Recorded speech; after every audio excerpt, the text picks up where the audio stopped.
Daddy, is it true Mommy was killed because of us? Those 6 words shattered Alessandro Moretti's world. When his 6-year-old twins asked that question through tears, Lex realized someone had been poisoning their minds, his fiancée, Serena Castellano. But what began as emotional cruelty soon turned into psychological warfare, lies, and manipulation inside his own fortress. Who's telling the truth? The Mafia princess he's about to marry, or the orphan nanny who has nothing left to lose? The sound of crying pierced through the silence of the Moretti mansion like gunshots. Lex dropped his car keys onto the marble floor and sprinted toward the stairs, taking 2 steps at a time. His heart pounded in his world. A child's scream could mean danger, enemies, death. "Matteo, Marco," he called out. The twins' voices echoed faintly from upstairs. When Lex pushed open their bedroom door, the sight froze him in place.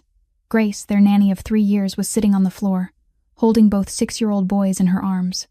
All 3 were crying.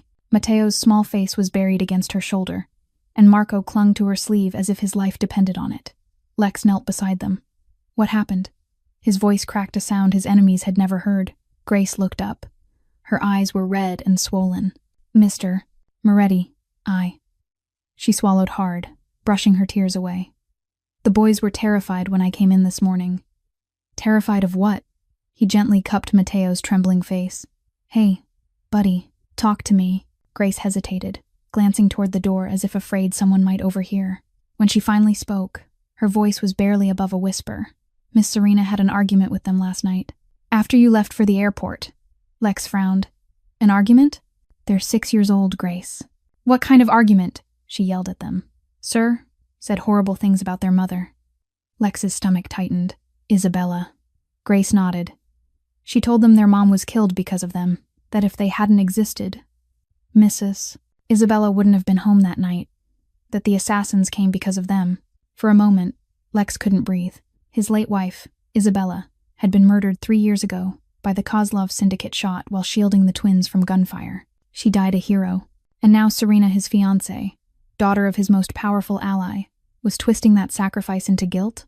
He turned to his sons. Matteo's small voice broke the silence. "Daddy, are you going to die because of us too?" Those words hit Lex like a physical blow. He pulled them both into his arms, holding them so tightly they could barely breathe. No, my angels. Daddy's not going anywhere. Ever." Was it true what she said? Marco's voice shook. That Mommy died because we were bad? Lex blinked through tears he hadn't shed since Isabella's funeral. "Your mom died protecting you because she loved you more than her own life. It was never your fault. Never." The boys clung to him, their sobs softening, but their small bodies still trembling. Lex looked at Grace. "You're sure? Serena said those things?" Grace nodded silently. He stood up, anger rising beneath his grief. Serena had always been sweet, patient, the woman who had helped him survive Isabella's death, who had been so kind to his children, at least when he was around. "Stay with them," he told Grace, grabbing his phone as he stepped into the hallway. Serena had flown to New York to visit her mother that morning. He dialed her number. After a few rings, her bright voice answered. "Hey, babe. You're home already? How was the flight?" Lex's tone was ice cold. "Serena, I need to ask you something. Did you argue with the boys last night?" A pause. Then a surprised laugh. "Argue? No, of course not." "Why?" "Because I just found them hysterical. Grace said you yelled at them and said awful things about Isabella." Another pause. Longer this time. Her voice dropped hurt, almost offended. "Lex, that's ridiculous. I would never say something like that. You know how much I love those kids." "Grace said that?" Maybe she misunderstood. Lex's jaw tightened. "Grace doesn't misunderstand." She was shaking. "Darling," Serena sighed.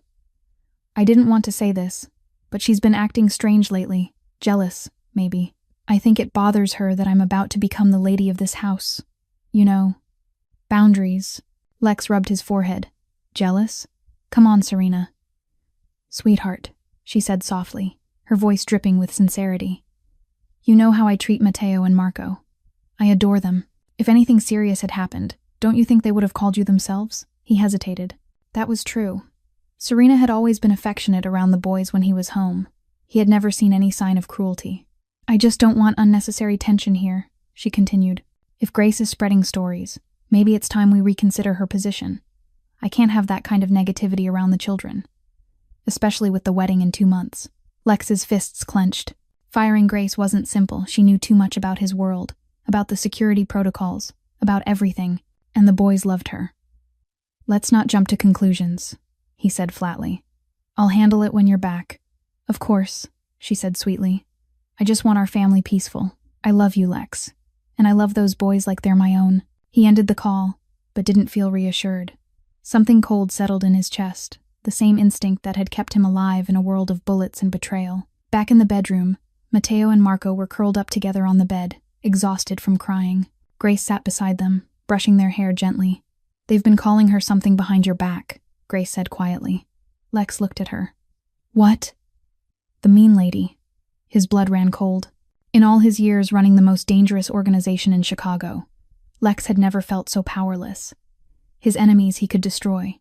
But this war was inside his own home, and his children were the casualties.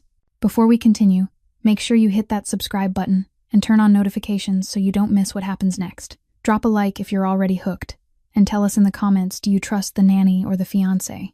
The next morning, the Moretti estate was submerged in a heavy, oppressive stillness. Lex stood before the mirror in his bedroom, fastening his tie with hands that felt stiffer than usual. He hadn't slept the night before. The image of Matteo and Marco curled up in Grace's arms kept replaying in his mind, refusing to let him go. He had built this empire to protect his family, and yet now the enemy was inside the very house he called home. A suitcase sat packed and waiting beside the bed. The trip to Miami couldn't be delayed. The meeting with the Southern families had been arranged 2 months earlier, and in his world, a promise broken could mean war. But leaving the children here, with Serena, after what he had just learned? The thought made his chest tighten until it was hard to breathe. He picked up his phone and called Dominic. Bring Grace to my office. Right now. 5 minutes later, Grace stood at the doorway. She was still wearing the same simple clothes as always, but her eyes were swollen from the night before. She stepped in and closed the door behind her. You called for me, Mr. Moretti? Lex pointed to the chair across from his desk. Sit down, Grace. She sat, hands resting on her lap, posture straight, though her shoulders trembled slightly. Lex opened a drawer, took out a small black phone, and set it on the desk. This is a direct line to me. Only you and I know this number, no one else. Grace looked at the phone, then back at him. Sir, I don't understand. I have to go to Miami, Lex said, his voice low and steady. 5 days. During that time, I need you with Matteo and Marco. Don't take your eyes off them. Don't let them be alone with Serena. And most importantly, he emphasized every word, don't say anything to her about this conversation. Grace swallowed hard. And if she does something while you're gone? Lex rose, circled the desk, and stopped in front of her. He leaned down, lowering his voice, as if he were sharing something deadly. If anything happens, no matter what it is, you call me. Immediately. Whether it's 2 a.m. or the middle of a meeting, I will answer. But what if you can't? Grace's voice shook. I will, Lex said, firm as stone. You just keep the children safe. All right? Grace nodded slowly. Yes, sir. I'll protect them with my life. Something flickered in Lex's eyes.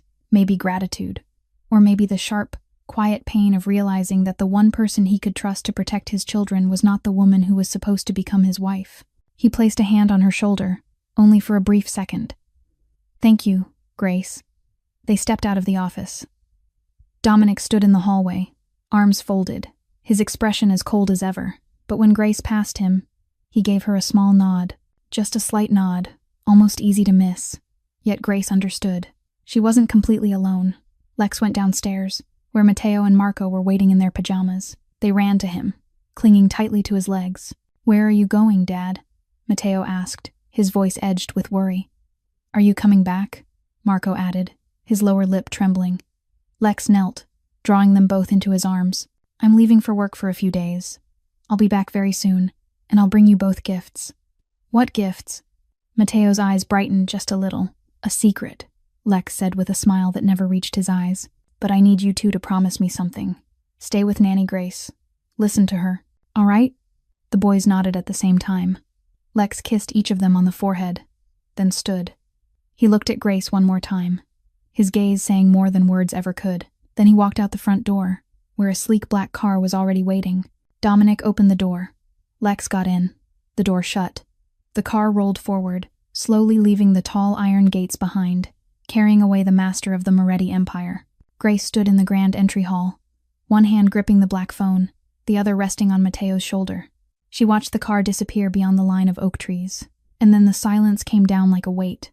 She knew that from this moment on, she was standing alone in the middle of a battlefield, and her enemy was about to return. Less than 2 hours after Lex's car vanished from view, another black sedan glided through the iron gates of the Moretti estate. Grace was upstairs with the boys when she heard the engine. She went to the window, and her heart cinched tight.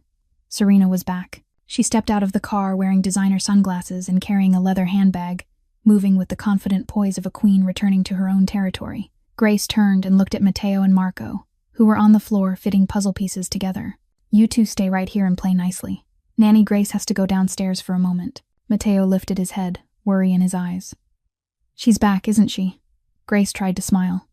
"It's all right. I'll be right back." She went down the stairs, forcing her breathing into an even rhythm. The small black phone Lex had given her was tucked in her pocket, pressed against her chest like a protective charm. Serena was standing in the middle of the foyer, saying something to a servant. When she saw Grace appear on the staircase, she stopped, the eyes behind those sunglasses fixed on her without blinking. Then Serena removed the glasses. The look in her eyes made Grace shiver. The fake sweetness was gone. The friendly smile was gone. What remained was pure coldness, like a snake studying its prey. "Grace," Serena's voice rang out, sharp as a blade. "Into the living room, right now." It wasn't an invitation. It was an order. Grace followed her into the living room. Serena shut the door, and the click sounded like the lock of a cage. The vast room suddenly felt airless. Serena turned back, folding her arms across her chest. For several seconds, she said nothing. She simply stood there, looking Grace up and down with open contempt. "Listen carefully, Grace Sullivan," she said at last, her tone sweet in a way that was almost terrifying. "I know what you said to Lex." Grace felt the blood in her body turn cold, but she didn't step back. "I only told the truth." Serena laughed. There was no warmth in it, only scorn. "The truth? Who do you think you are, daring to speak to me about truth?" She took a step closer, her heels striking the wood floor like a countdown. "Who are you, Grace? A nanny, an orphan with no family, no one to protect you. You live on other people's pity. You have nothing. You are nothing." Each word landed like a knife to Grace's chest. She thought of her parents, of the fire 9 years ago, of the nights she held Lucia and cried in a damp rented room. But she didn't cry. She'd cried enough. "And me," Serena continued, lifting her chin. "I am Serena Castellano, Don Castellano's daughter. Do you know what that name means? It means power. It means that in 2 months, I will be the mistress of this house. I will be Alessandro Moretti's wife. And those children," she emphasized each word, "will call me mother." Anger flared in Grace's chest. "They already have a mother. Isabella." Serena's eyes darkened. "Isabella is dead," she snarled. "And what belongs to the dead will be forgotten, including her memory in those children's minds. You don't have the right to do that." "I have every right," Serena cut in, her voice like steel. "And you? You will disappear. Soon.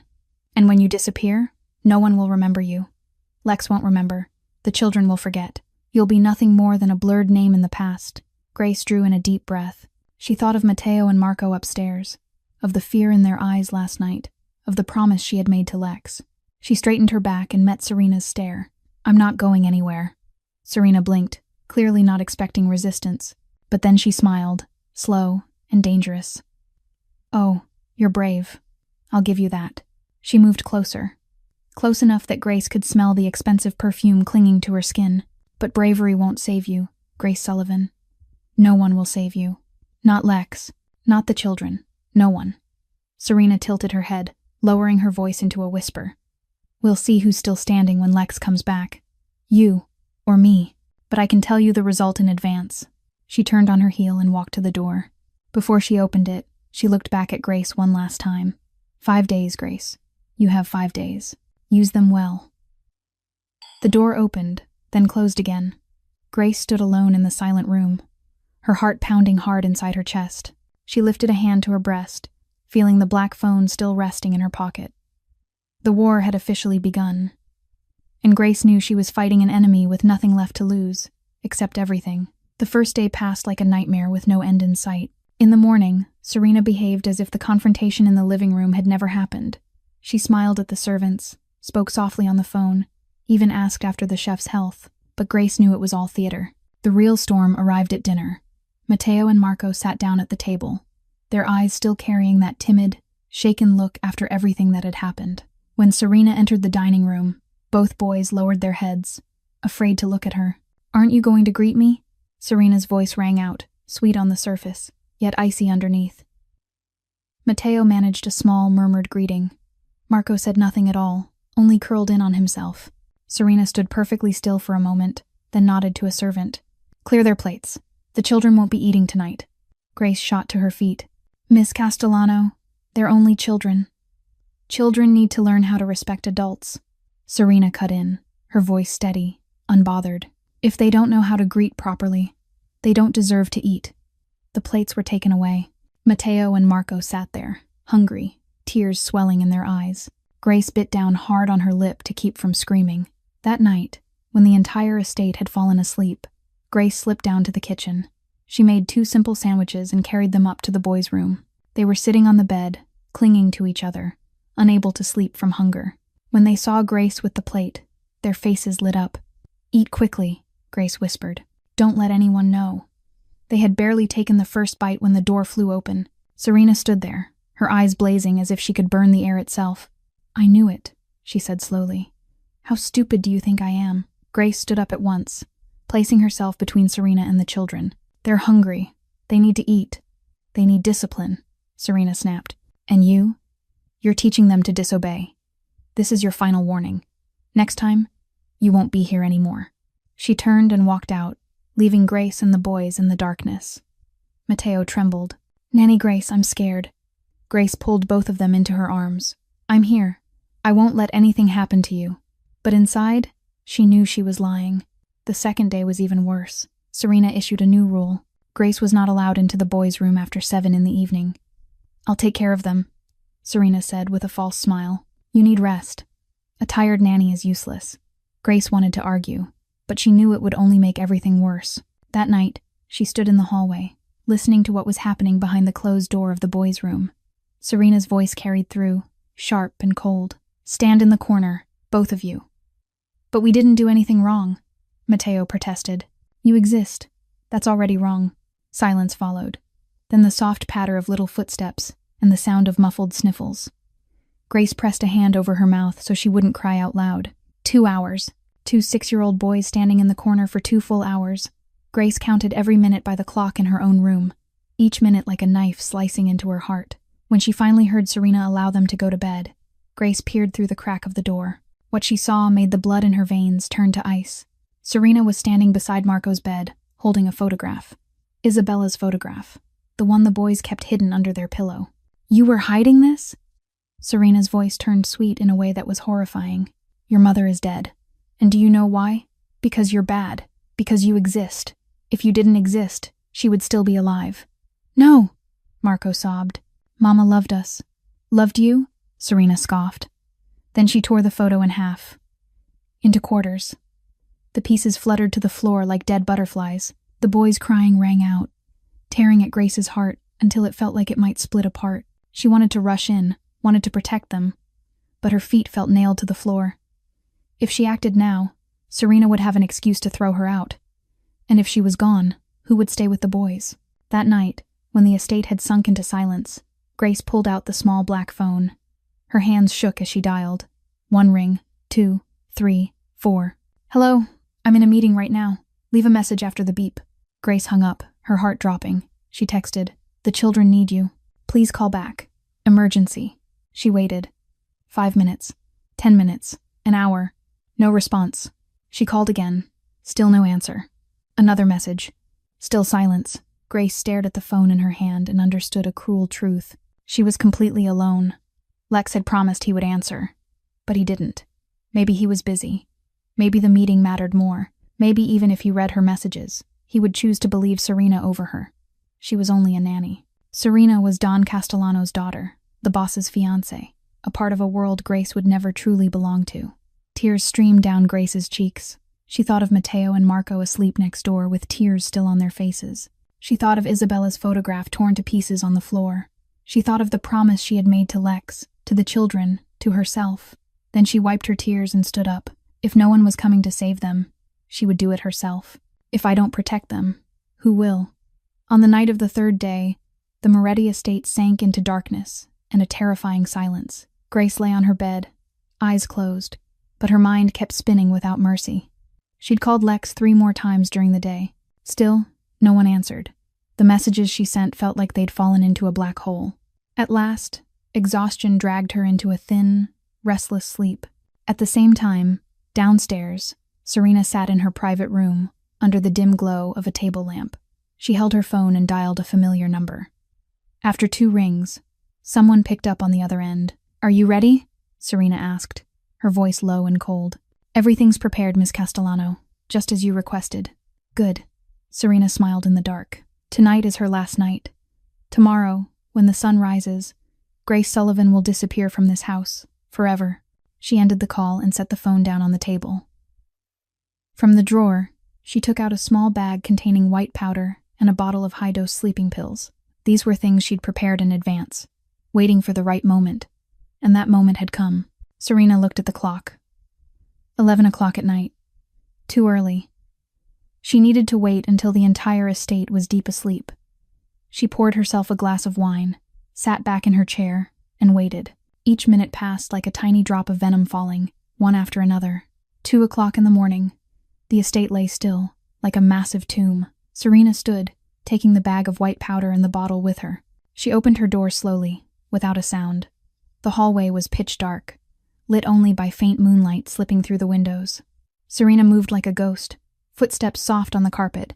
She'd lived in this house long enough to know which floorboards would creak, which corners held security cameras. But she wasn't worried about the cameras. Her father, Don Castellano, had someone inside the Moretti security system. Everything would be handled. Grace's door wasn't locked. Why would it be? She was only a nanny, with no enemies, nothing worth protecting. At least, that was what Grace believed. Serena pushed the door and stepped inside. The room was much smaller than Serena's, with only a single bed, an old wardrobe, and a small table. On that table was a photograph, and even in the darkness, Serena could tell it was a picture of the 2 little boys. She gave a contemptuous snort. Grace lay asleep, breathing evenly, her face peaceful in a way that was almost pathetic. She didn't know the real nightmare was about to begin. Serena moved quickly and precisely. She opened the wardrobe drawer and slid the bag of white powder into the middle of a stack of neatly folded clothes. Then she turned to Grace's handbag hanging from the wardrobe handle, opened it, and placed the bottle of sleeping pills inside.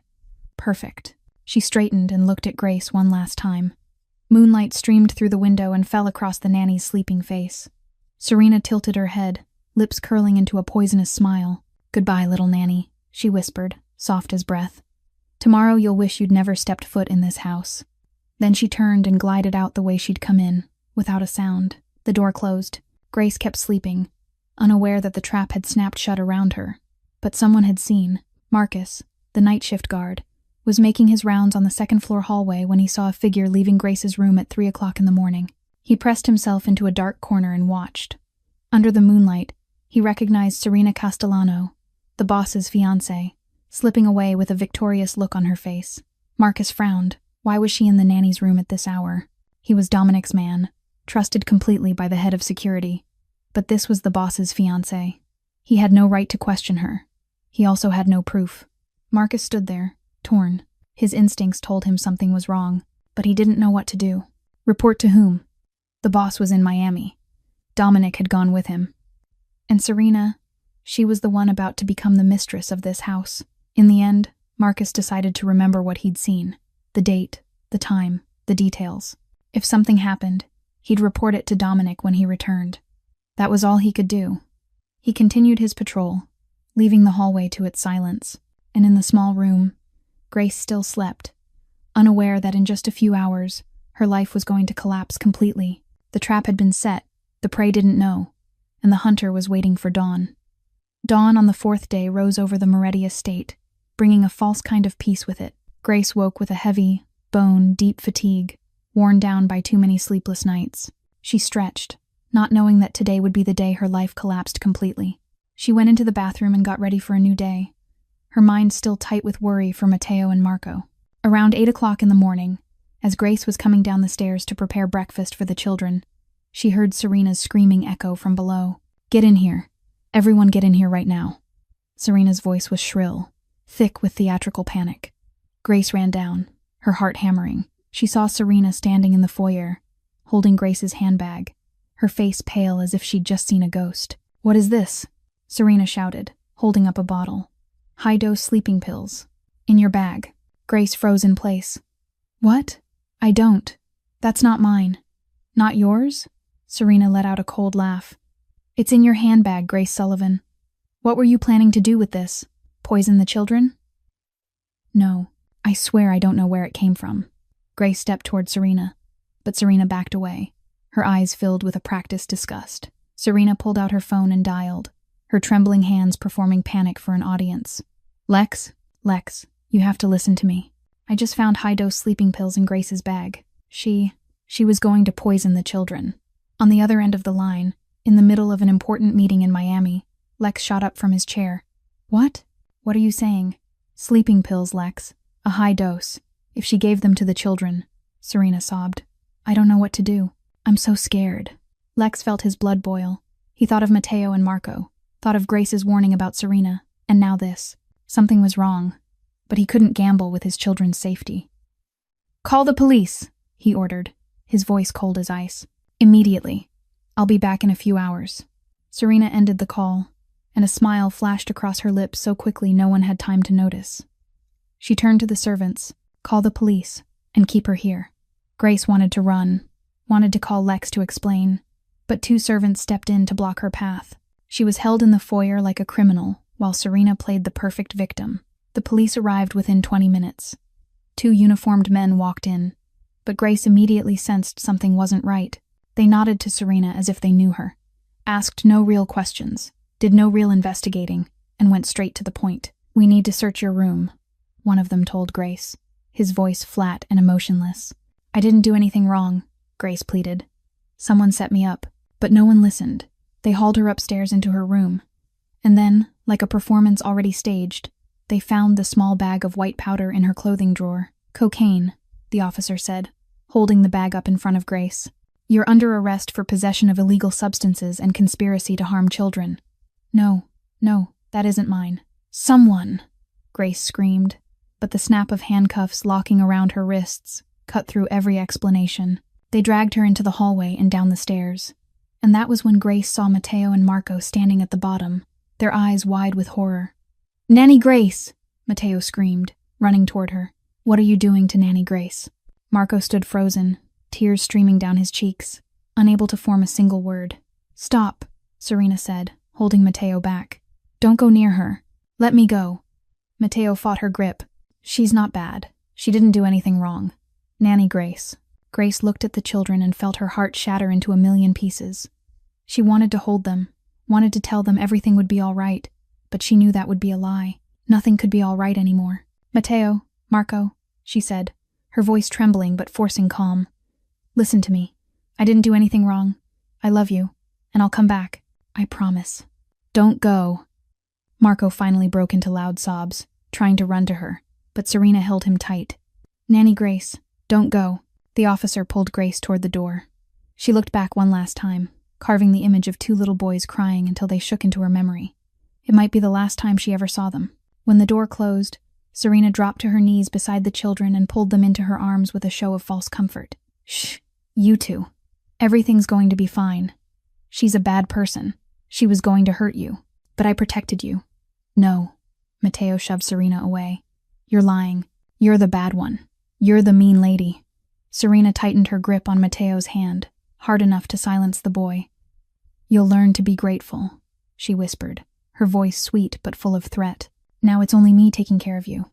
Outside, the police car door slammed shut behind Grace with a sound like a coffin lid closing. She sat inside, wrists cuffed, staring through the window. The Moretti estate receded farther and farther away, and somewhere inside it, the 2 children she loved more than her own life were crying out her name. The car began to move, and Grace knew she'd lost everything. The holding cell was cold and damp, the air sour with mildew. Grace sat on a hard bench, the marks of the handcuffs still pressed into her wrists. She looked down at her trembling hands, the hands that had held Matteo and Marco through so many nights when nightmares shook them awake, the hands that had wiped their tears when they cried for their mother. Now those hands were being treated as the hands of a criminal. She thought of Lucia, her 17-year-old sister, alone in a small apartment on the other side of the city. What would happen to her if Grace went to prison? Who would pay her tuition? Who would cook for her? Who would remind her to study and hold her when she felt sad and overwhelmed? Ever since their parents died in a fire 9 years ago, Grace had been everything Lucia had. She had worked without stopping to raise her, to give her a life that was better than the one they'd been handed. And now, because of a vicious scheme, she could lose everything. But what hurt most wasn't the idea of prison. It was the image of Matteo and Marco. What would they think of her? Serena would tell them she was bad, that she had meant to harm them. And little by little, maybe they would believe it. They would forget the nights she told them fairy tales, forget the mornings she made pancakes with smiling faces, forget every ounce of love she had poured into them. They would remember only the picture of her being dragged away like a criminal. She closed her eyes, and the memories from 3 years earlier came rushing back. The first day she stepped into the Moretti estate, she was nothing more than a 24-year-old girl desperate for a job so she could keep her sister fed. Back then, Isabella had been gone only a few months, and the 2 children were like small ghosts wandering through that enormous house. Matteo didn't speak a single word during the first week. Marco cried every night, calling for his mother in his sleep. Lex, then, was swallowed by work and alcohol, barely present at all. The boys were like orphans inside their own home. Grace had spent an entire year helping them open their hearts again. She sat beside their beds every night, telling them stories about an angel named Isabella watching over them from above. She cooked the foods they liked, learned how to make star-shaped cookies because Marco loved stars. She held them when they cried, sang lullabies when fear made their bodies tremble. Slowly, Matteo began to speak again. Marco began to laugh. They called her Nanny Grace, and she knew she had found her real family. Tears ran down Grace's cheeks. She wasn't crying because she'd been framed. She was crying because she was powerless, because she had promised she would protect them, and now she could do nothing, because she knew that once she was gone, Serena would have full control of them, and no one would be able to stop her. Footsteps sounded in the corridor. The cell door opened, and Lex stepped in. He stood there in a crisp black suit, his face cold as stone. There was no worry, no concern, only an icy disappointment. Grace sprang to her feet. "Mr. Moretti." "Sit down." His voice was sharp as a blade. Grace did not sit. She moved closer to the bars and looked straight into his eyes. "Mr. Moretti, I didn't do it. I swear on my sister's life. Those things aren't mine." Lex stared at her without blinking. "Evidence doesn't lie, Grace. Sleeping pills in your bag, cocaine in your drawer. How do you explain that?" "Serena set me up," Grace almost shouted. "She hates me. She hates the children. That night, someone came into my room. It had to be her. Please, believe me." Lex was silent for a moment. Something flickered in his eyes, maybe doubt, maybe a part of him that still wanted to believe her, but it vanished, replaced by the familiar coldness. "Serena is my fiancée," he said slowly. "She is Don Castellano's daughter, the most important ally the Moretti family has. You think I'm going to believe a nanny over her? You're believing fake evidence," Grace said, her voice shaking. "You're believing a woman who told your children their mother died because they were bad." Lex's jaw tightened. She knew she had struck the right wound, but it didn't soften him. Instead, he stepped back, and the distance between them opened like a chasm. "I won't press charges," he said. "I told the police to release you. No record. Consider this as if it never happened." A thin thread of hope sparked in Grace. "You believe me?" "No," Lex cut in, cold and final. "I just don't want a scandal. But you're not coming back. Ever. You'll receive 2 months' pay and leave Chicago. That's the deal." "No."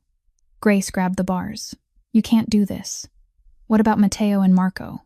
Who will protect them from her?" Lex had already turned his back. He stopped for 1 second, but he didn't look over his shoulder. "The children are no longer your concern." Then he walked away. His shoes echoed on the cement floor, each step like a hammer driving nails into Grace's heart. The station door shut behind him with a dry, brutal sound. Grace stood there, hands still gripping the bars, staring into the empty space where Lex had been. Then her knees gave out. She collapsed onto the cold floor, and a broken sob tore out from deep in her chest. She had lost everything. Her job, her home, the children she loved, and the man she had trusted, had discarded her like something damaged. Out there, Matteo and Marco were alone with Serena, and no one could save them. That afternoon, Grace walked out of the police station with legs that felt like lead. No handcuffs, no criminal record, and yet she had nothing left. She called a taxi with the last coins in her pocket and went back to the small apartment on the south side. When she opened the door and stepped inside, Lucia was sitting on the sofa, her eyes red as if she'd been crying all day. Her sister sprang to her feet, rushed over, then froze when she saw Grace's face. "Grace, what happened? Your face. Why is it bruised like that?" Grace looked down, not knowing what to say. She didn't remember when she'd been bruised. Maybe when the police dragged her too roughly. Maybe when she fell in the holding cell. She didn't know. She didn't want to know. No words could explain the pain inside her now. Grace only pulled her sister into a tight embrace, and the tears rose again. Lucia held her back, trembling, and didn't ask anything else. The two sisters stood there in the cramped apartment, holding each other and crying in silence. Dozens of miles away, the Moretti estate was sinking into a grim, oppressive mood. 2 days had passed since Grace had been thrown out, and the house seemed to have lost its soul. Matteo and Marco refused to eat. Plates were set in front of them and carried away untouched. They refused to speak to anyone, especially Serena. Every time she stepped into the room, they backed away as if they were looking at a monster. Serena tried to keep her sweet face in the first days, but her patience was wearing thin. On the morning of the second day, she walked into the boys' room and found Matteo sitting on the floor, hurling toys at the wall. "Stop it right now," Serena shouted. Matteo did not stop. He grabbed a toy car and threw it hard at the wardrobe. "I hate you," he screamed, his voice thick with rage. "You made Nanny Grace go away. You're a liar. I hate you." Serena stood frozen for a second, her face flushing with anger. Then she stepped forward, and before anyone could react, her hand swung out and slapped Matteo hard across the cheek. The sound of the slap cracked through the quiet room. Matteo fell to the floor, one hand clamped to his face, eyes wide with shock. He didn't cry. He only stared at Serena with an expression no 6-year-old should ever have, an expression full of fear and hatred. Marco was curled up in the corner, watching everything. He didn't cry out loud, but tears streamed down his cheeks. He clutched the teddy bear Nanny Grace had given him, trembling without stopping. "Next time," Serena said, her voice cold as ice. "You'll learn to respect me." Then she turned and walked out, leaving the two boys in a room full of broken toys and fear. That evening, Lex came home early, his trip cut short. He stepped into the estate with a heavy heart, the events of the past few days still spinning in his mind. Serena greeted him at the door with a bright smile and a sweet kiss, but he barely responded. He went straight upstairs to the boys' room. Matteo and Marco were lying on the bed, not asleep, only staring at the ceiling with empty eyes. When they saw Lex, they didn't run to hug him the way they always had. They only looked at him, then looked away. "Hey, kids." Lex sat on the bed, his voice gentle. "Dad's back." Silence. Then Lex's gaze stopped on Matteo's cheek. A red bruise, shaped like a handprint, stood out clearly against the boy's pale skin. Lex's heart felt like it was being squeezed until it couldn't breathe. "Matteo," he said, his voice tight. "What happened to you? Who hit you?" Matteo didn't answer. His eyes flicked toward the doorway, where Serena's shadow had just passed, then dropped again. The fear in his eyes was as plain as daylight. "Matteo." Lex gripped his son's shoulder. "Tell me. Who did this?" I fell," Matteo whispered, his voice shaking. "I wasn't careful." Lex stared at his son. The boy was lying. Lex knew it. A 6-year-old wasn't good at lying, and Matteo was worse than most. But why was he lying? Why was he afraid when he looked toward the door? Lex looked at Marco. The twin was curled into the corner of the bed, clutching the teddy bear, eyes glassy with tears. These two children, who had once been lively and happy, now looked like two baby birds trapped inside a cage. Lex stood and stepped into the hallway. Serena was waiting for him, the smile still on her lips. "The children have been a little difficult these past few days," she said. "Probably because of the Grace situation. But I'm handling it." Lex looked at her, and for the first time he didn't see the sweet woman he'd gotten engaged to. He saw something else, something cold. A seed of doubt was planted in his chest, and it began to sprout. The next morning, Lex sat in his office, eyes fixed on empty space. The image of the bruise on Matteo's cheek wouldn't leave him alone. "I fell," Matteo had said, but the fear in the boy's eyes when he looked toward the doorway, toward Serena, was not the fear of a child who had taken a tumble. It was the fear of a victim. A knock at the door pulled Lex out of his thoughts. "Come in." Dominic stepped inside, his expression more severe than usual. The head of security had been with Lex for 15 years, since the earliest days when Lex took control of the Moretti Empire. If there was anyone Lex trusted completely, it was Dominic. "Boss," Dominic said, his voice low, "I need to tell you something. In private." Lex nodded, signaling for him to close the door. Dominic moved forward and stopped at the desk.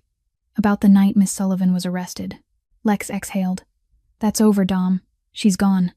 "It's not over, boss." Dominic met Lex's eyes. "Marcus, the night guard on duty that night, reported something to me. He saw Miss Castellano leaving Miss Sullivan's room at 3 a.m, the night before the drugs and the sleeping pills were found." Lex shot to his feet, the chair scraping back with a harsh sound. "What? Why didn't you tell me sooner?" "I needed to verify it," Dominic answered, not flinching under his boss's anger. "Marcus is reliable. He has no reason to make something like that up. He didn't understand what he saw meant until he heard Miss Sullivan had been arrested." Lex planted both hands on the desk, fighting to control the fury rising in his chest. If what Dominic said was true, if Serena had gone into Grace's room that night, then there was only one explanation. She had framed Grace, and Lex had believed her. "Is there more?" Lex asked through clenched teeth. Dominic was silent for a moment, as if weighing every word. "I've watched Serena ever since she started coming here. The way she looks at the boys when you aren't present, it isn't the way a mother looks at children. It's the way someone looks at an obstacle, something that needs to be removed." Lex closed his eyes. Grace's words echoed in his head. "Serena set me up. She hates me. She hates the children." He hadn't believed her. He had chosen to believe the evidence, to believe Serena, to believe the alliance with the Castellano family, and in doing so, he had driven away the only person who truly loved his children. "If this is true," Lex said slowly, his voice weighted down, "then I threw out an innocent woman." Dominic didn't speak. He didn't have to. The silence was answer enough. Lex straightened, his eyes igniting with a look Dominic knew well, the look of a hunter. "I need proof," Lex said. "Marcus's word isn't enough. I need to catch her." "What's your plan?" Lex walked to the window and looked out at the wide gardens beyond. "Install cameras, the entire estate, the living room, the hallways, the boys' room, with audio." "Secretly," Dominic nodded. "I'll call people I trust. It'll be done within 1 day. And Dom," Lex turned back to him, "no one can know. Not even the Castellano people in our security team." "Understood, boss." 24 hours later, the secret camera system was fully installed. Tiny cameras, almost invisible, hidden in the corners of walls, inside the chandelier, behind the paintings. Serena would never notice. That night, Lex walked into the living room where Serena was reading a magazine. He sat down beside her, his face revealing nothing of what was moving inside his mind. "My love," he said, "I had more security cameras installed in the house." Serena looked up, her eyes narrowing slightly. "Cameras? Why?" "Family security," Lex replied calmly. "After the Grace situation, I realized the old system had blind spots. I want everything safe. For the children. For you." Serena smiled, relief clear on her face. "You did the right thing. I've been worried too after what happened. Who knows what else she might have been planning." Lex nodded, swallowing the disgust rising in his throat. "And I have to travel again for 3 more days. Miami. The business isn't finished." "You're leaving again?" Serena pretended to look sad. "I'll miss you. I'll miss you more." Lex kissed her forehead, a kiss cold as ice. The next morning, Lex drove out of the estate, but he didn't go to Miami. He went to a hotel only 15 minutes away, where a room had already been prepared with 3 large screens connected directly to the camera system inside the estate. He sat down, eyes locked on the monitors, and began to wait. The trap was set. Now all that remained was for the prey to walk into it on her own. On the first day in the hotel room, Lex sat in front of 3 screens, his eyes never leaving a single movement inside his own estate. He watched Serena from morning until night, cataloging every gesture, every word. That morning, she walked into the dining room, where Matteo and Marco sat with breakfast untouched in front of them. She stopped at the table and folded her arms. "Aren't you going to greet me?" Her voice came through the speakers, sharp and cold. The boys stayed silent, eyes down. "I'm asking you, don't you have mouths?" Matteo managed a small, mumbled greeting. Marco said nothing. Serena stood there a few seconds longer. contempt in her gaze, then turned and walked away. Lex frowned at the screen. Serena's behavior was clearly not the behavior of a loving mother, but it wasn't enough. He needed more than that. He needed proof that couldn't be denied. On the second day, Lex was nearly destroyed by lack of sleep. He lived on black coffee and the simmering rage inside his chest. That afternoon, while the boys were in their room, Serena sat in the living room and made a phone call. Lex turned the volume up as high as it would go. "Yeah, it's me," Serena's voice said, thick with triumph. "The plan worked. That little Grace girl is gone." Lex believed it like an idiot. Lex clenched his fist until his knuckles went white. "What's the next step?" Serena giggled. "Wait until the wedding. After the wedding, the children will be sent off to boarding school in Switzerland. Far away, nice and quiet. Lex won't object. He's busy all day. And once the brats are gone, Lex will be mine. His money will be mine. The Moretti empire will sit neatly in the hands of the Castellano family." Lex's blood felt like it was boiling. He'd heard enough to understand everything. Serena didn't love him. She had never loved him. It was all a scheme, a carefully calculated plan to seize his wealth. And Grace, the innocent nanny, had been sacrificed like a pawn on a chessboard. But Lex still waited. He needed more evidence. He needed something that even Don Castellano couldn't use to protect his daughter. On the third day, he got it. That afternoon, Lex was watching the screens when he saw Serena step into the boys' room. Marco was sitting alone on the bed, clutching his teddy bear. The boy looked up when the door opened, and fear immediately filled his small face. "Marco," Serena's voice rang out, sweet in a way that was terrifying. "Come here." Marco didn't move. He hugged the teddy bear tighter, as if it were the only lifeline he had left. Serena lost patience. She walked over, grabbed Marco by the hair, and yanked him off the bed. Marco screamed in pain, but Serena didn't let go. She dragged him into the middle of the room and shoved him down onto the floor. "Say it," Serena ordered, her voice cold as ice. "Say this. My mother died because of me," Marco cried, tears pouring down his cheeks. "I don't want to say it." "Say it," Serena screamed, and her hand swung out, slapping the boy hard across the cheek. Marco tipped sideways, his crying like the wounded cry of a small animal. "My mother died," he sobbed, words breaking apart in his tears. Because of me." Louder. "My mother died because of me," Marco screamed, his whole body shaking. Serena smiled. That smile, captured clearly on camera, was the smile of a devil. "Good," she said, her voice full of satisfaction. "Remember that whenever you think about disobeying. Your mother died because of you, and if you keep being bad, maybe your father will die because of you too." She turned and walked out, leaving Marco curled on the floor, crying without sound. In the hotel room, Lex sat completely still. The screen in front of him still showed Marco crying, but Lex no longer saw anything at all. His vision blurred with rage. The phone in his hand made a cracking sound. He had squeezed too hard, and the screen had splintered under the pressure of his fingers. His son, his 6-year-old child, forced to say his mother died because of him, slapped, tortured in his mind. And Lex had allowed it to happen. He had thrown Grace out and left the boys alone with this monster. Lex stood up, tipping the chair over. He screamed, a cry full of pain and fury, then punched the wall. Blood ran from his knuckles, but he felt nothing. Physical pain was nothing compared to the agony in his heart. He picked up the cracked phone and dialed Dominic. "Dom." His voice was steel cold. "Get everything ready. I'm coming home now." "Understood, boss. What's going on?" "I have proof." Lex ended the call and looked at the screen one last time. Marco was still crying on the bedroom floor. Alone, no one coming to comfort him. "Hang on," Lex whispered. "Dad's coming, and I'm going to end this." He walked out of the room, and the storm began moving toward the Moretti estate. The black car tore through the iron gates of the Moretti estate at a dizzying speed. Lex got out before it had fully stopped, his stride long and decisive, like a general walking into a final battle. Dominic was already waiting at the door and gave a confirming nod that everything was ready. Lex shoved the massive doors open and stepped into the main foyer. Serena was sitting on the sofa with a glass of wine in her hand. At the sound, she looked up, and her face immediately bloomed into a radiant smile. "My love, you're back early. I've missed you so much."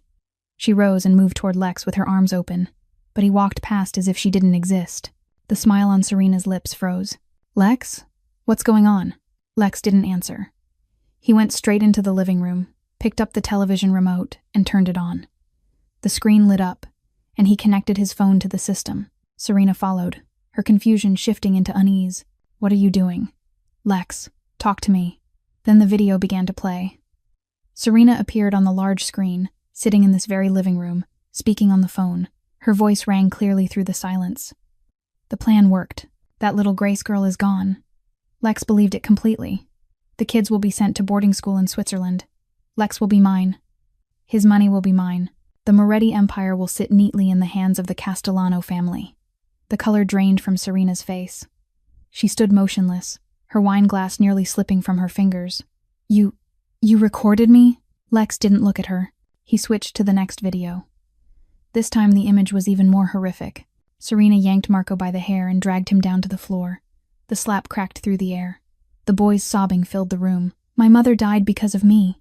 Marco's voice came through the speakers, raw with pain and desperation, and Serena on the screen smiled, satisfied like a victor. Lex turned the television off. The room sank into a heavy, crushing silence. He turned back, and the coldness in his eyes made Serena take a step back. "You have 1 hour to get out of my house." Serena swallowed, forcing herself to regain control. "Lex, you have to understand.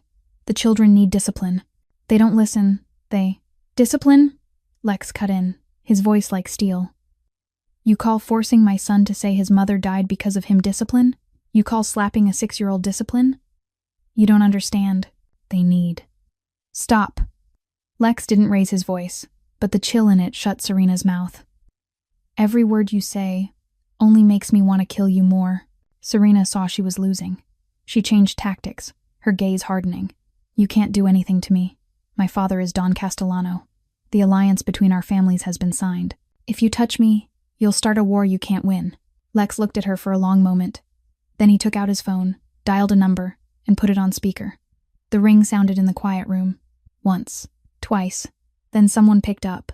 "Alessandro," Don Castellano's voice came through, deep and commanding. "What is it that you're calling at this hour?" "Don Castellano," Lex said, calm. "I have something you need to see."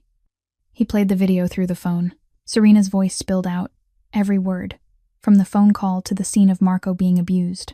The room went dead silent for the entire recording.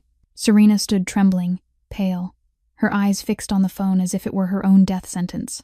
When the video ended, a long, terrifying silence spread out. Then Don Castellano's voice came again, slow and heavy. "In our world, there are lines that cannot be crossed. Children are one of them.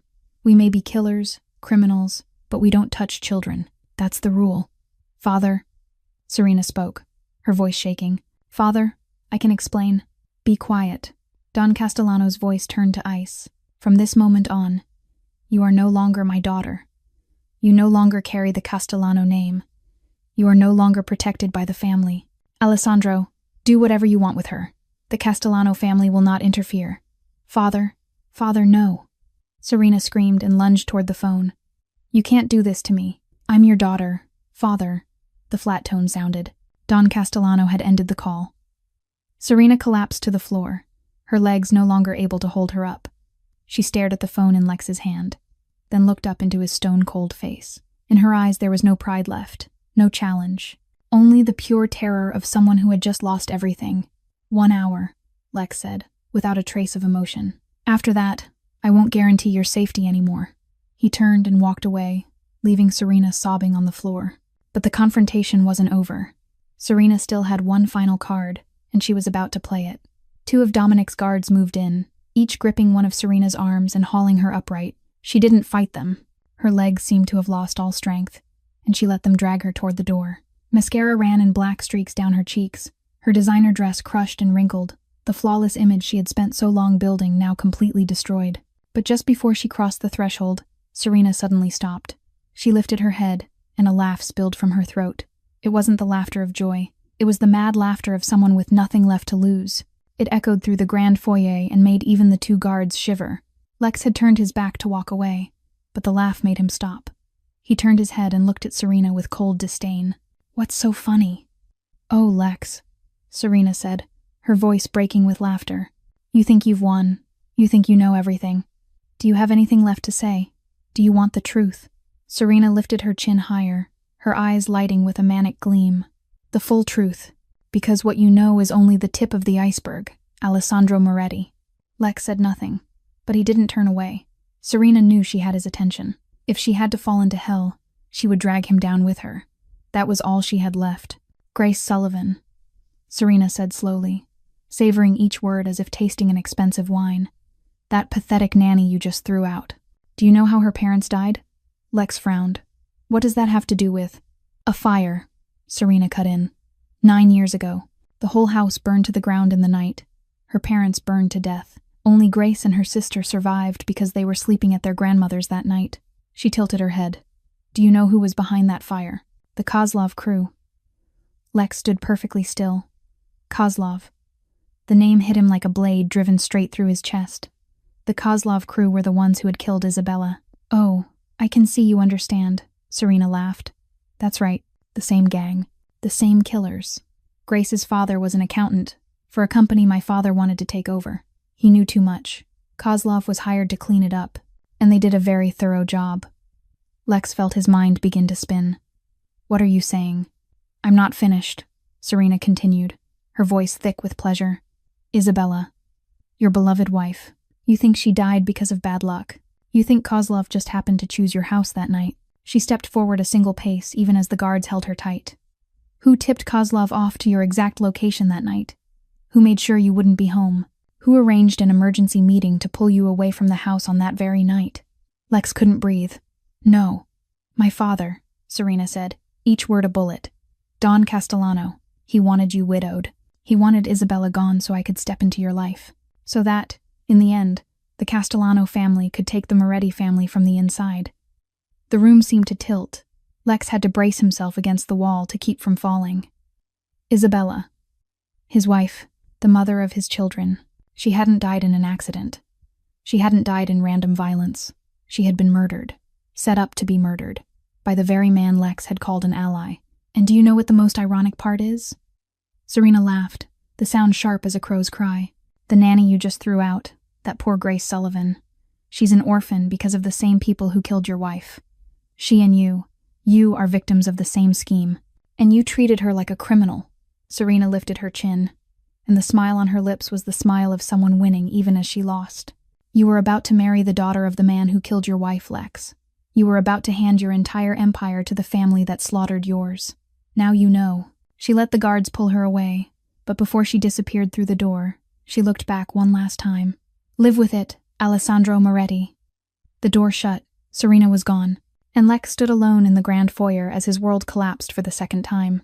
He didn't know how long he stood there. Maybe a few seconds. Maybe a few minutes. Maybe an entire lifetime. Then his knees buckled. He sank into the nearest chair and buried his face in his hands.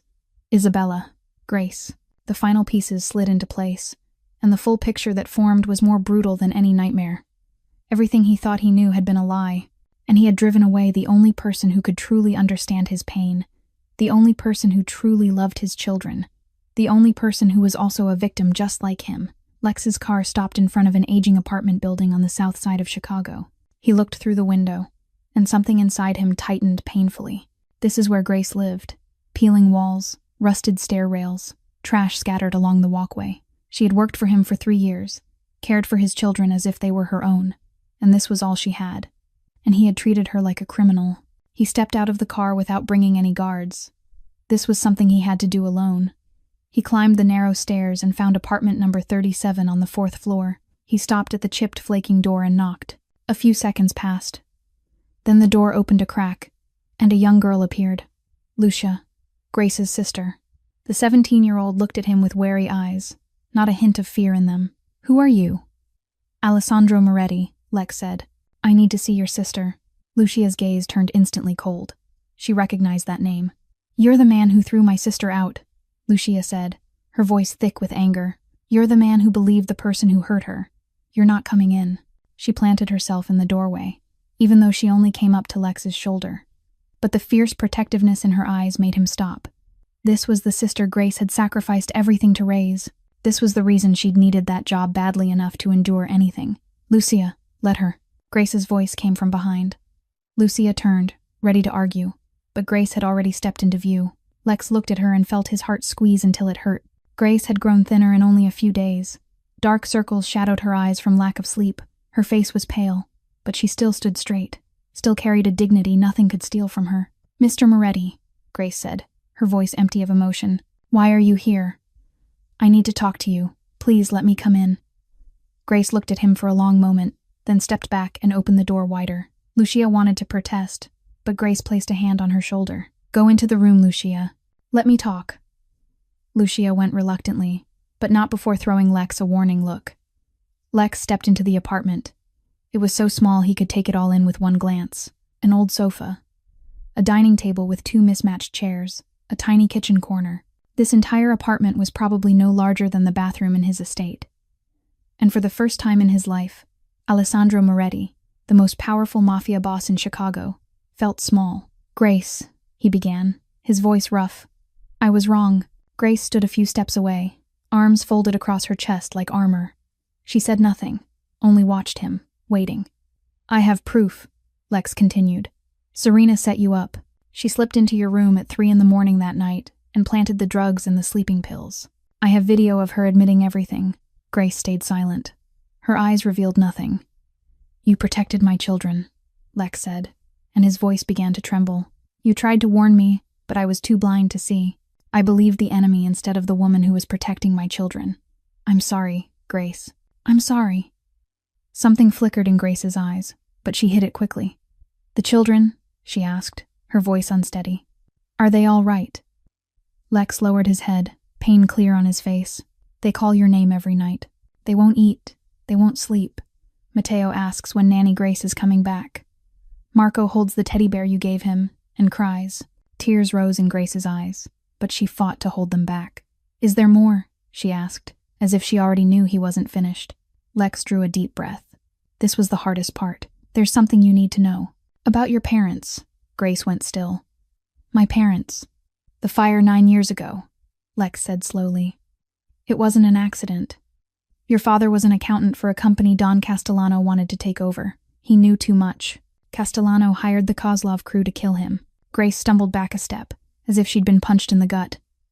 "No, the same Kozlov crew that killed my wife," Lex went on, his voice bitter. "Isabella was killed on Don Castellano's orders so Serena could step into my life. Your parents and my wife died because of the same enemy. We are victims of the same scheme, Grace." Grace trembled, her legs threatening to give out. She braced herself against the wall as tears began to stream down her face. 9 years, she whispered. 9 years I thought it was an accident. I thought they died because of faulty wiring. She couldn't finish. Sobs broke free. 9 years of grief.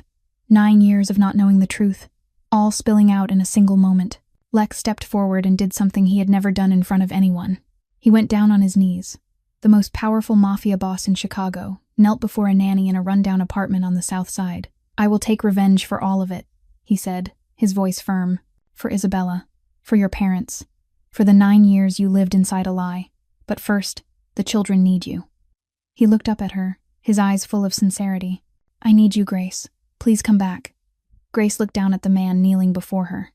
The man who had thrown her out, who had not believed her, who had left her alone to face everything, but also the man who was humbling himself to apologize, who was giving her the truth she never would have known, who was begging her to return for the sake of the children she loved. She thought of Matteo and Marco, their smiles, the sound of them calling her Nanny Grace, the promise she had made before she was dragged away. She would come back. She had promised. And Grace Sullivan never broke a promise. She nodded, tears still running down her cheeks. "I'll come back. For the children." The car stopped in front of the iron gates of the Moretti estate that afternoon. Grace sat in the back seat, her heart beating out of rhythm. Beside her, Lucia gripped her sister's hand, eyes wide as she stared at the massive mansion rising in front of her. She had never seen a place like this. The iron gates swung open slowly, and the car rolled inside. Grace looked at the familiar gardens, the familiar stone path, and her chest tightened. She had thought she would never see this place again. The car stopped at the front doors. Lex got out first and opened the door for Grace and Lucia. He didn't speak. He only gave a small nod, as if he understood this moment belonged to Grace, not to him. Grace stepped out, her legs slightly unsteady. She stood before the towering doors and drew a deep breath. Then the doors opened, and she heard it. Nanny Grace. The shout came from the staircase, bright with joy and disbelief. Grace looked up and saw Matteo and Marco standing at the top of the stairs, eyes wide as if they couldn't believe what they were seeing. Then they ran. They flew down the staircase at a reckless speed, almost slipping, almost crashing into the railing, but they didn't stop. Nothing could have stopped them. Grace dropped to her knees just as two small bodies slammed into her. Matteo wrapped his arms around her neck from the left, Marco from the right. Both boys sobbed hard, the tears they had held back for days finally breaking free. "You didn't leave us," Matteo cried, his voice choking. "You came back. You really came back." "We knew you weren't bad," Marco sobbed. "We knew it. We told Dad you weren't bad." Grace held both children tight, her own tears pouring out without control. She kissed their hair, their cheeks, anywhere she could reach. "I'm sorry," she cried. "I'm sorry I left. I'm sorry I wasn't there when you needed me. I will never leave you again. Never. I promise." Matteo lifted his face, soaked with tears but shining with a fierce light. He pointed to his cheek, where the bruise had faded but could still be seen. "She hit me," he said, with a heartbreaking kind of pride. "But I didn't cry. I was strong. I was strong for you." Grace's heart shattered into a million pieces. She touched the bruise gently, then bent to kiss it with all the tenderness she had. "You are the bravest child I have ever known," she whispered. "Both of you are. You're little warriors. I'm so proud of you." Marco buried his face against Grace's shoulder, refusing to let go. "You're staying, right?" he asked, his voice tiny. "You're not leaving again, right?" "I'm staying," Grace promised. "I'll be here every morning when you wake up. I'll be here every night when you go to sleep. I'm not going anywhere." Lex stood behind them, watching it all. He didn't say a word, didn't move, only stood there and looked on. His eyes burned, and he had to turn away for a moment to steady himself. He had almost destroyed this. He had almost stolen his children's happiness because of his own blindness. Lucia stood nearby, tears running down her cheeks, but a smile spread across her face. She watched her sister surrounded by love, needed, valued. This was everything Grace deserved. After a long while, when the tears had eased and the sobs had quieted, Lex stepped forward. He placed a hand on Lucia's shoulder, making the girl look up at him in surprise. "Lucia," he said, his voice warmer than anyone had ever heard. "You're going to stay here. That apartment on the south side isn't suitable anymore. You're Grace's family, and Grace's family is our family." Lucia's eyes widened. You mean it? I'll take care of your schooling. The best school in Chicago. You'll have your own room. You'll have everything you need. This is your home now." Grace looked up at Lex, and fresh tears spilled over. But this time they were tears of gratitude. He hadn't only brought her back. He had brought her sister, the only family she had left, into his protection as well. Matteo and Marco turned to look at Lucia with curiosity. "Who is she, Nanny Grace?" Matteo asked. Grace smiled through her tears. "This is Lucia, my little sister. From now on she'll live here with us." "Is she going to be Nanny Lucia?" Marco asked, eyes lighting up. "We'll have two nannies?" Lucia laughed and knelt beside the boys. "Hi, you two little guys. I've heard so much about you." Matteo and Marco looked at each other, then both lunged forward to hug Lucia, nearly knocking her over. Laughter rang through the grand foyer, pushing back the darkness that had hung over this house for days. Lex stood there, watching the scene in front of him. Grace, Lucia, Matteo, Marco. 4 people from different lives, different pain, now holding each other in the heart of his home. And something settled inside him with sudden clarity. This wasn't only the return of a nanny. This was the birth of a new family. 5 people standing in the great foyer of the Moretti estate. Not perfect. Not like any other family. But a real family. 3 months passed since the day Grace returned to the Moretti estate, and so much had changed. Justice was finally carried out in a way no one had expected. Lex quietly leaked proof of Don Castellano's crimes to the Kappa regimes within Castellano's own family. Evidence that he had betrayed an ally, ordered the murder of Lex's wife, and plotted to seize the Moretti Empire.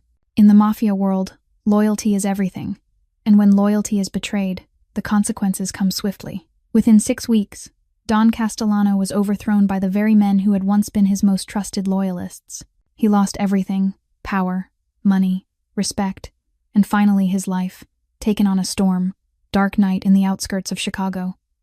No one mourned him. The Kozlov crew, the men who had killed Isabella and Grace's parents, did not escape either. Lex secretly provided information to the FBI about their operations, and a large-scale raid dismantled the entire organization.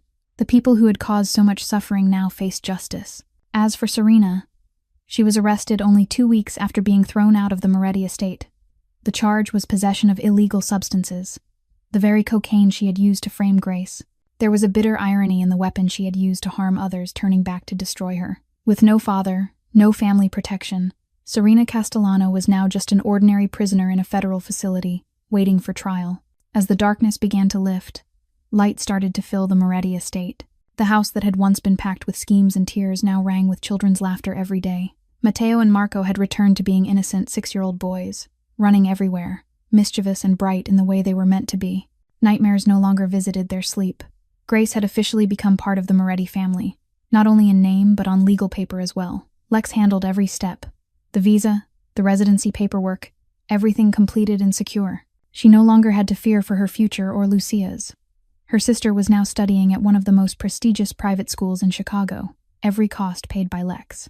Lucia adapted quickly, and even became one of the top students in her class. Her dream of becoming a doctor no longer felt impossibly far away. Late one night, when the entire estate had fallen asleep, Grace stood alone on the balcony, looking out over the garden flooded with moonlight. She heard footsteps behind her, and didn't need to turn to know who it was. Lex came to stand beside her, and together they watched the night sky in silence. "Sometimes I think," Grace said at last, her voice as light as the wind, "tragedy leads us to our real family. If none of this had happened, I wouldn't be here. Matteo and Marco wouldn't have had anyone to protect them. Lucia wouldn't have this chance." Lex turned to look at her, moonlight shining on the steady face of the woman who had changed his life. "You saved my children," he said, his voice low and sincere. "You protected them when I couldn't, when I was too blind to see the truth. But more than that, you saved me. You showed me what real loyalty looks like, what unconditional love truly is." They looked at each other in the moonlight, and no more words were needed. Some things didn't have to be spoken to be understood. On Sunday morning that week, the estate garden was overflowing with laughter. Matteo and Marco were playing soccer with Lucia, their shouting echoing across the lawn. Grace stood as the referee, pretending to be stern, but every few minutes she burst into laughter at the children's ridiculous kicks and clumsy plays. Lex stood by the living room window, watching the scene. Afternoon sunlight poured over the garden and turned it into a perfect picture. He turned and looked at the new photograph placed on the mantel. In the photo, 5 people were smiling brightly. Lex stood in the middle, Matteo and Marco at his sides, Grace and Lucia behind them. A family that wasn't perfect, that didn't fit the traditional mold, but a real family all the same. And beside that new photo, Isabella's picture was still there. Her smile still shone. Her eyes still looked down into the room as if she were watching over them. Isabella would always be part of this family, forever living in the hearts of the people she loved. Grace did not come to replace her. Grace came to carry forward the legacy of love Isabella had left behind. That evening, after a warm and comforting dinner, Grace led Matteo and Marco upstairs to bed. She told them a fairy tale, sang a lullaby, and kissed each boy on the forehead before turning off the light. "Nanny Grace," Matteo called as she was about to leave the room. "You're going to be here forever, right?" Grace smiled, stepped closer, and brushed the boy's hair back. "Forever, my son, I promise." She closed the door, and the room fell into a gentle darkness. And upstairs, Matteo and Marco slept in true peace. No nightmares, no fear. Only the comfort of knowing that when dawn arrived, Nanny Grace would still be there. Always.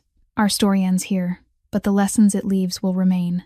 This is a story about loyalty, about standing up to protect the vulnerable even when you have to pay the price yourself. This is a story about justice, about how the truth will always be revealed in the end, no matter how well evil tries to hide.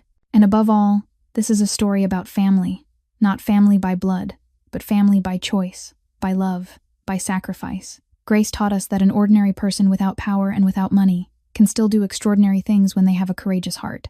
And Lex showed us that even the most powerful people can make mistakes.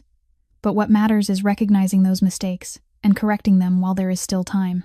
In real life, we may not face situations as dramatic as the ones in this story, but around us there are still children who need protection, still innocent people who are wrongly accused, still people who wear angel faces while carrying the hearts of devils. Be like Grace. Be brave enough to stand up for what is right, even if the cost is yourself. How did this story make you feel? Have you ever faced a moment when you had to stand up to protect someone even when it meant you would be the one to suffer? Share with us in the comments below. We truly want to hear your stories, your feelings from the deepest part of your heart. If you enjoyed this video, Don't forget to subscribe to the channel and turn on notifications so you won't miss the next moving stories. Please hit the like button and share this video with friends and loved ones to spread these good values to the people around you. Every subscription, every like, every share is a powerful source of motivation for us to continue bringing you quality content every single day. We sincerely thank you for taking the time to watch today's story. We wish all of you watching this video good health, a joyful life, peace, and happiness every day. Always love and cherish the people around you, because real family isn't only the ones who share your blood, but also the ones who are willing to stand by you in your hardest moments. Goodbye for now, and we'll see you again in the next video.